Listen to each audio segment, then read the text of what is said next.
Okay, so anong recommend ko na server sa Kabal Mobile Philippine and Yala just started? So ang recommend ko na gamitin yung isang kayo mag-create ng account. Mag-create kayo ng account sa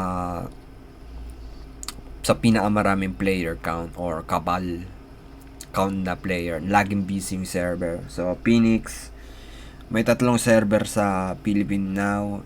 I recommend ko mag-create ka sa Phoenix kasi maraming account or active player doon. So bakit? And high in demand. So kung casual player lang kayo, may benefit kayo doon kasi mas mura yung item kasi maraming player na nagbebenta.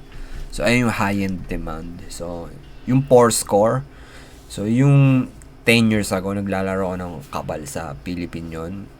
Napaka mahal ng core kasi ang daming sa server, depende sa server. Kapag konti yung player count doon, napakamahal ng item lahat. Tapos maraming ang konti lang nagsisale ng item. So, nagka-crop. Maraming nagka-crop din dito. Ang dami, madali ka maka-party. And ayun lang yung recommend ko anyway. So, yung pinakamaraming player count kasi may high-end demand dito. Tapos, most of the item are on dungeon and pag marami nagpa-farm sa dungeon, mas marami nagsisale and mas mura pa yung mga item.